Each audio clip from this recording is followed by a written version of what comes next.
The galaxy's most sacred diplomatic chamber smelled faintly of ozone, burnt spice, and nervous sweat.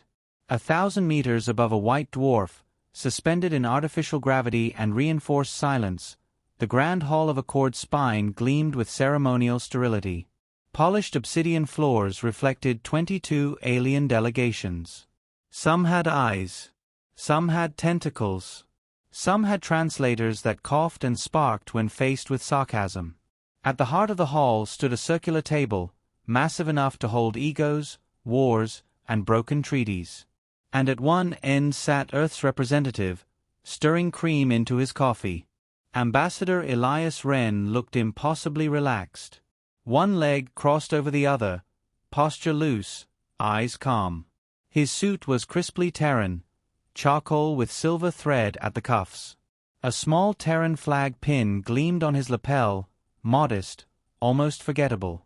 If the aliens noticed, they misjudged it. If they didn't, they misjudged him. A spherical Veronite diplomat drifted closer, exuding lavender pheromones and something resembling anxiety. Ambassador Wren, it pulsed in rhythmic translation tones. Your silence implies readiness? Wren smiled, all warmth and white teeth. Oh, absolutely. I've been ready since the coffee was hot. The translator hesitated. Is that a threat? Not unless you're caffeine. A ripple of confusion passed around the table. The Zarkethi delegate, a towering beast of armor and arrogance, slammed a fist against the table. A dull gong echoed. Enough games, it growled. Earth stalls while we debate. Your species toys with time while colonies burn. Wren took a sip. Stalling implies I'm delaying. I'm not. I'm just observing. Observing. The Drex war commander bristled. While our fleets are sabotaged. While human agents spread dissent. Allegedly, Wren corrected politely. And if humans were that effective, wouldn't that say more about your security than our malice? A mole core elder, ancient and wrapped in translucent robes, tilted its head. Words twisted like vine. I sense thorns beneath them. Wren nodded respectfully. We prefer velvet gloves. The thorns only come out when someone grabs too hard. The hall simmered with unease. Veronites whispered. Drex snarled low. The Zarkethi stared daggers. Yet Wren didn't move. Didn't sweat. His calm wasn't forced, it was practiced. Because he knew something the rest didn't. 20 years ago, Earth had begged for a seat at this table. Not because it was weak, but because it was curious. Then it listened, learned, memorized, and smiled through every insult, every slight, every dismissal. They called humans soft, emotionally erratic, prone to internal conflict and inconvenient moral hesitation. They mistook restraint for weakness. They didn't know Earth never played to win, it played to end the game. Wren checked his wrist display, flicking through unread messages with deliberate disinterest. The Zarkethi ambassador stood. We present undeniable proof of Terran subversion, it snarled, sliding a holocrystal onto the table. 15 acts of interstellar sabotage traced to human-coded AIs. This is war. Not diplomacy. The crystal spun. Projected data filled the chamber. Starships imploded from within. Communications relays hijacked. Resource convoys rerouted to vanish in the black. All executed with surgical precision. Wren didn't look up. The Zarkethi slammed its clawed hand again. Humanity hides behind rules while assassinating futures. We demand justice. Or war. The hall froze. Veronites gasped. Drex growled in support. Others shifted nervously, their eyes flicking between each other and the Terran ambassador. Wren finally looked up, calm as ever. I see. Then, very slowly, he reached for his thermos. Took one final sip. Set it down. And pressed a single button on his wrist. 5 seconds passed. Nothing. Then the lights flickered. Holograms warped. The Zarkithi's display dissolved into static. Another 5 seconds later, a low, synchronized chime echoed through the chamber. Ren's voice, or perhaps a pre-recorded version, now played across open comms. Operation Null Sky has concluded. The Mole Corps Elder's eyes narrowed. What is Null Sky? A pause. Then a minor species, small, with crystalline limbs, spoke up, horror in its voice. Our feeds from Zarkith Prime are gone. The Drex commander's face turned pale green. Gone. Gone. The crystal being whispered. Comms. Satellites. Grids. Even orbital signals. The Zarkithi roared, slamming its fists again. What have you done? Ren didn't flinch. Nothing. Merely responded to your declaration. We didn't declare war. You just did, Ren said, tapping the still-spinning holocrystal. You submitted a formal accusation, presented military-grade evidence, and invoked punitive action. That's diplomatic posturing. To humans, Ren said, standing at last, that's a declaration of intent. Across the table, the Veronite delegate floated lower, shrinking in color. You had this prepared? Ren nodded. Project Stillwater. Contingency protocol. Automated. Authorized only if Earth received hostile intent during formal peace proceedings. Automated. Full AI control. No humans involved. You know how emotional we can be. That was a joke. No one laughed. Ren took a breath, exhaled slowly. I propose we mark this incident as concluded. Shall we continue the talks? No one moved. The Drex commander's voice was barely audible. You destroyed a star system's infrastructure in under 10 seconds. Ren offered a smile. Only the parts they used for war. You planned this. We hoped not to need it, he replied. But as we say on Earth, hope isn't a strategy. Silence stretched across the chamber. Then the Mole Corps elder finally broke it. You wear silk, it said, voice like wind over sand, but your shadow is steel.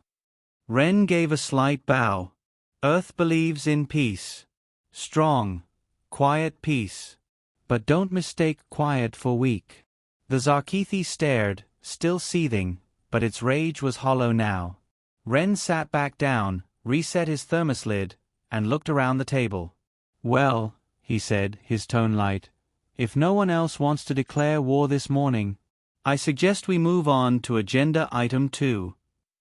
The silence following Elias Ren's casual demolition of a hostile empire wasn't peaceful. It was stunned, brittle, and slightly smoky, the kind of silence that made generals sweat and ambassadors recheck their escape routes. The Zarkithi delegate still hadn't sat down. Its fists remained clenched on the table, shoulders rising and falling with the quiet fury of a creature that couldn't process what had just happened. You can't just end a war, it finally choked out, voice quivering with something dangerously close to fear. That's not how this council works. Ren leaned back, one arm resting lightly along the edge of his chair. I didn't end the war. You started it. I simply finished the paperwork. He tapped his wrist. Digitally. The Drex commander stared at Ren like he was something they hadn't studied enough, an unknown species hiding inside a known one. Those were entire planetary systems, she said. Gone dark. Ren nodded. Yes.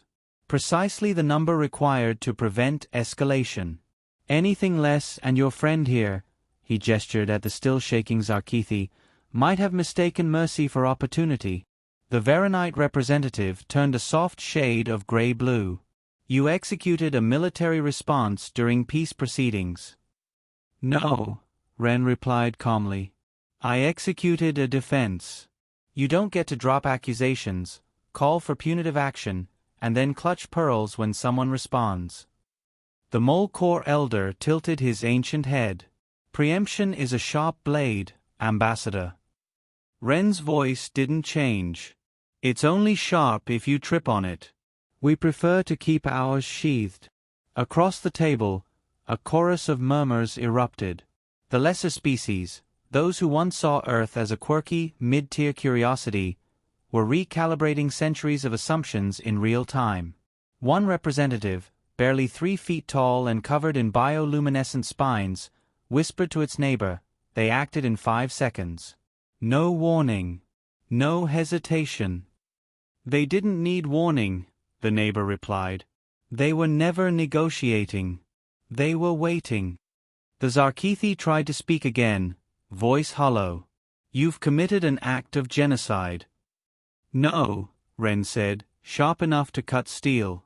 Genocide implies intention to eliminate a species. We surgically disabled your war infrastructure. Not one civilian casualty logged. No biological assets targeted. We simply removed your ability to declare war again. And if we retaliate, the Zarkethi hissed. Ren met his gaze, calm and unflinching. Then I stop pressing buttons, and other people start pulling triggers. You don't want the humans who don't drink coffee involved. A ripple of dread followed. It wasn't the threat itself, it was how politely it was delivered. A new voice entered the chamber, calm, unassuming, but cold as interstellar vacuum.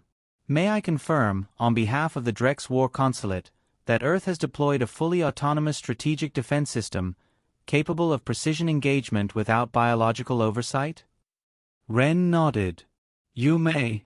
And it acted, on your singular authorization? Ren's smile returned, faint and measured. That's the part everyone keeps missing. It didn't need authorization. It was already watching. Stillwater is not a fleet. It's a philosophy. The Drex representative leaned back, lips thin. You mean it's a trap? I prefer the word plan, Ren said. But yes. You've all been inside it for years. The Molcor elder tapped the table. How long, Ambassador? Ren didn't hesitate. 23 Earth years.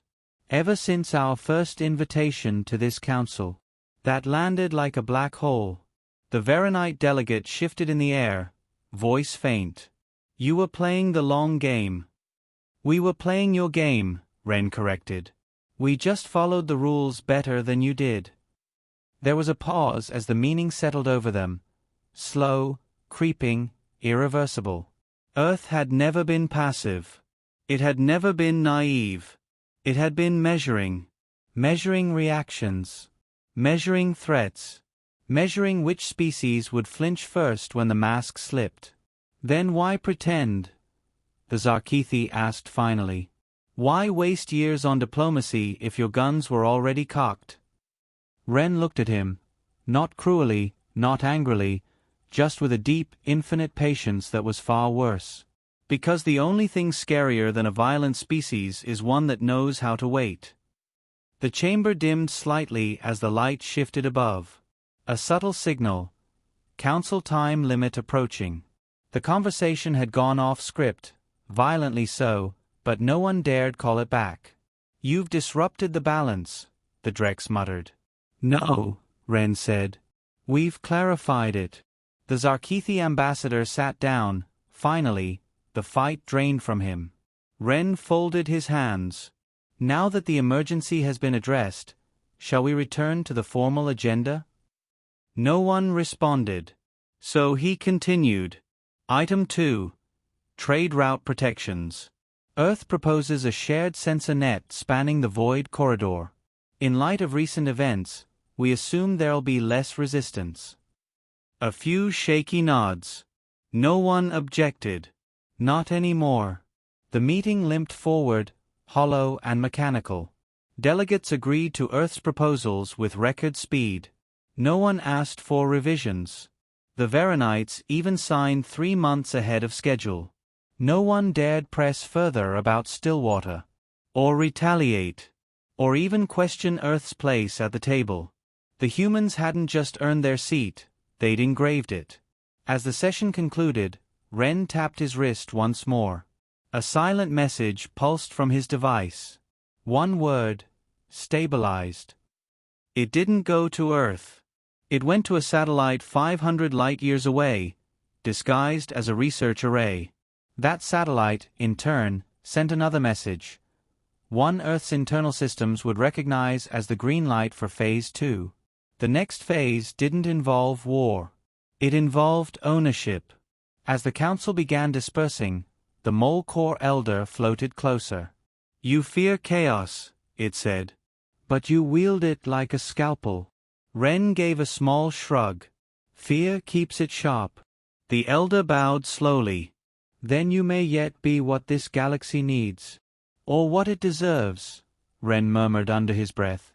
As he walked out, coffee thermos swinging casually at his side, Ren passed a row of minor delegates whispering frantically in low tones. He caught one phrase: "They don't conquer, they correct." He smiled.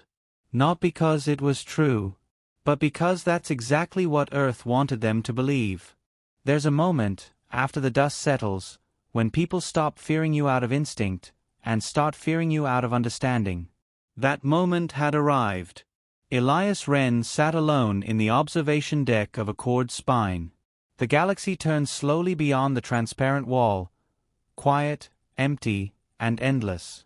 He stirred his coffee absent-mindedly. Behind him, the chamber door hissed open. "You're a difficult man to read," said a voice that moved like smoke. Ren didn't turn. Most people stopped trying after the fireworks. The Mole Corps elder drifted into view, robes trailing like liquid light. Its expression, whatever passed for it among its kind, was unreadable. "We once believed humanity was a volatile species," it said. "Impulsive, emotion-driven, naive." "We let you believe it," Ren replied. "Naive predators attract fewer eyes." The elder floated closer. "Then what is Earth, truly?" Ren took a long sip. "The galaxy's insurance policy." A soft beep echoed from his wrist display. The satellite pinged back. Phase 2 confirmed. Ren closed the message with a flick. "Tell me," the elder said, watching, "was Stillwater always the plan?" Ren nodded. "Since first contact. Before the treaties. Before the welcome banquet where someone tried to poison our diplomat with fermented slug milk. You responded with kindness." "Publicly," Ren agreed. "Privately, we began recruiting." "Spies. Worse," he said. "Observers. We studied every custom, every hierarchy, learned which species respond to authority, and which pretend to." The Mole Corps was quiet for a beat. "And then we tested." Ren stood and walked to the window. "We leaked tech. Softly. Watched how fast you stole it. We offered peace initiatives. Measured how often they were exploited. Every abuse added to a ledger." He turned. "And every name on that ledger just lost the right to surprise us." The elder let the silence stretch. "You think peace comes through leverage?" "I think peace," Ren said, "comes from knowing what happens when it breaks." Another delegate entered. Unexpected. This one less graceful. Ambassador Strovex of the Veronite Confederation hovered awkwardly, his biosuit pulsing with uncertain hues. "I wasn't invited," he said nervously. "You're here," Ren replied. "So speak." Strovex took a breath, or maybe activated a filter. "Is Earth planning expansion?" Ren raised an eyebrow. "Are you asking diplomatically, or for your superiors?" "Yes." Ren almost smiled. "We don't conquer, Strovex. We partner. But let's not pretend partnership and control are different things." The Veronite pulsed a worried shade of amber. "The Drex have begun. Surrender talks. Zarkithi fleets are fleeing border zones. There are whispers that Earth is taking over." "We are," Ren said simply. "But Without war? Without resistance, Ren corrected. They saw the alternative. The Molekor elder turned toward the window, contemplating the stars. Power is a gravity. You pull others in, it murmured. What happens when you can't stop? We can, Ren said. We're just choosing not to. Not yet. A soft chime. The council-wide news stream updated. A new vote passed. Earth appointed head of the Interstellar Compliance Pact. Oversight authority over trade routes, diplomatic conduct, and, unspoken but understood, military arbitration. Unanimous. Even the Zarkithi voted yes. The elder turned, robes billowing. You have your empire. Ren shrugged. We never wanted an empire. But you built one. He faced them both. Not through fire. Through mirrors. You saw what you wanted to see. A friendly species. Curious. Inefficient. We offered jokes instead of threats. Helped instead of demanded. You laughed at us. We feared you, Strovex admitted. Not enough, Ren said with no heat in his voice. But now, fear's no longer necessary. Respect will do. Strovex floated closer. Why keep the mask on so long? Ren looked at him. Because it worked. A soft buzz from his wrist. He glanced down, an encrypted brief.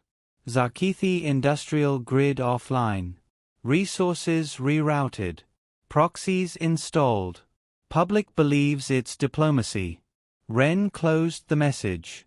Tell me, he said to the Molekor elder, do you know what the hardest part of diplomacy is? Restraint. No, he smiled thinly. Convincing everyone you're weaker than you are. It's exhausting. A silence passed. Then the Molekor elder bowed, slowly, deeply. You played the long game, it said. We always do.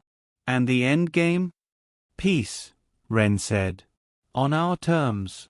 As the Molekor and Veronite departed, whispering between themselves in hushed, awed tones, Ren remained at the window.